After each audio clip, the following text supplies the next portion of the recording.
All right, joining us now, North Carolina Governor Roy Cooper. He is a National Advisory Board member for the Harris campaign. Mr. Governor, what do you think? When are we going to get results from North Carolina? Yeah. I think we'll get them pretty early, but the thing is, this is going to be a razor's edge race. It always is in North Carolina. This was Donald Trump's closest win in 2020. He's clearly worried about North Carolina because he knows if Kamala Harris wins our state, she is the next president of the United States. That's why that Donald Trump or J.D. Vance have been here almost every day, it seems, over the last couple of weeks, because they're worried. I've been out at our places that are working on Get Out the Vote. We have a superior ground game with the Harris campaign. People are excited. I've said many times I've got that 2008 feeling because North Carolina last voted for a Democratic presidential candidate in Barack Obama in 2008. We made history. I believe we're going to make history again. Our early vote returns our early voting was very high. People are turning out today. There's a lot of excitement here in North Carolina because we know that we can turn the tide of this race. Well, Governor, let me ask you about you know the issue of the storm and how much do you think that was a factor? I know that as a governor, you had to deal with a lot of moving polling places, tracking people who were evacuated. People still aren't in their homes. You lost power for weeks. What's going on there? Helene was the deadliest and most devastating storm North Carolina has ever faced. We estimate now about $53 billion in damages, and you compare that to Hurricane Florence in 2018, which was about $17 billion. 100 people have died. This hit North Carolina hard. There's a lot of progress that's been made over the last few weeks. Power's back on, a lot of roads back open, schools back open. People have gotten temporary shelter, but there is a long rebuild ahead. The good thing is that we wanted people's voices in Western North Carolina to be heard. And our Republican legislature and I got together and we passed a bipartisan bill to give Western counties more flexibility. People are obviously voting early in Western North Carolina. Their turnout is strong, so their voices will be heard. I don't think the storm will affect the election in any way, but one thing I know is that all North Carolinians and people across the country who love Western North Carolina want it to rebuild stronger than ever, and we're committed to doing that. Let me ask you, Governor, you mentioned the superior ground game. That is something, though, that the Democrats have been talking about for literally months now. I don't think there's been much dispute about the fact that there has never been organizing or volunteering to the extent that we have seen double, close to triple the amount of money spent on the ground game that we've seen in previous presidential election cycles. And yet, in your state, as across the nation, this is a deadlocked race. So as you look at those early voting numbers, as I'm assuming you're getting some reports already back for what's being seen on the ground this morning. What are the early indications you're feeling, and what are you going to be watching for tonight? Well, we know that women's reproductive freedom is going to be a significant issue in this race.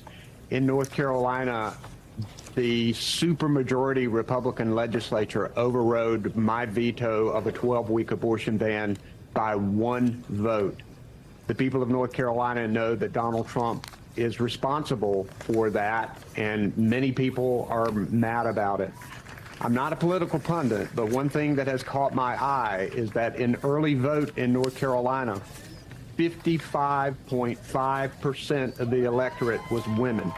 That's a record. I think women are coming to the polls in greater numbers. I think our suburban vote is up significantly. As you know, North Carolina is the third fastest growing state in the country.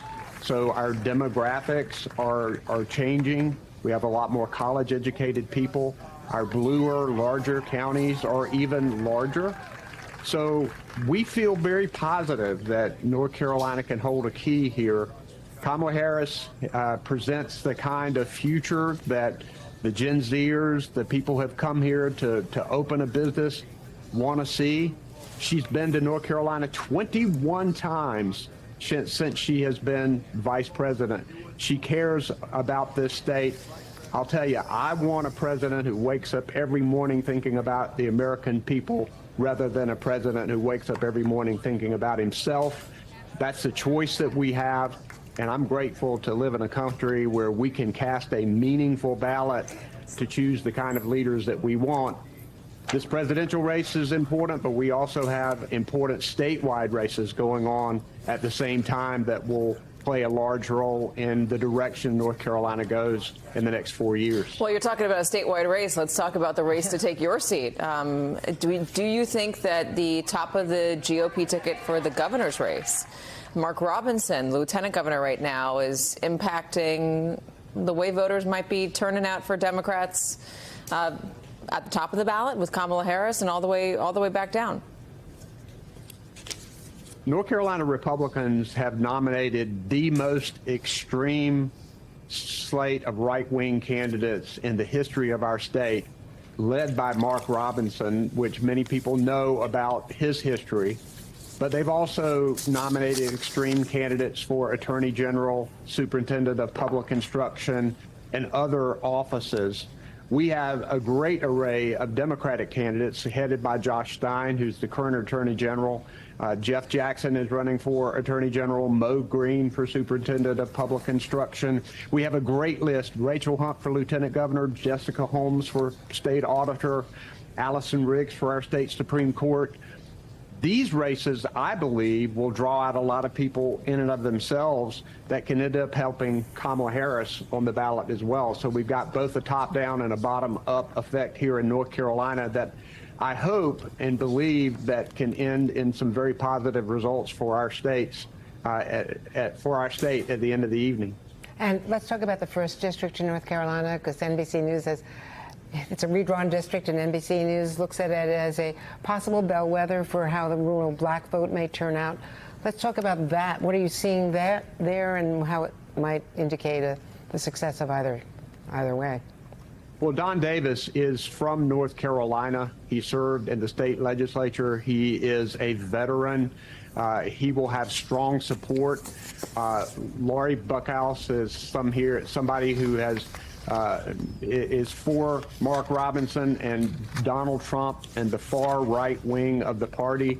Don Davis much better represents rural northeastern North Carolina. I know him personally. I feel good about his race. It's going to be tight because our legislature has put in the most technologically diabolical gerrymandering of any state in the country, which makes it difficult for our congressional races and it makes it difficult for our legislative races.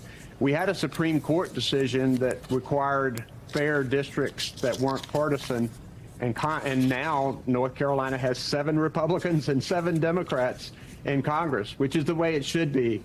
But then the Republicans took over our state Supreme Court, issued an opinion. Now the legislature has redrawn those districts. We'll probably lose 3 of those seats simply because of the way the lines are drawn.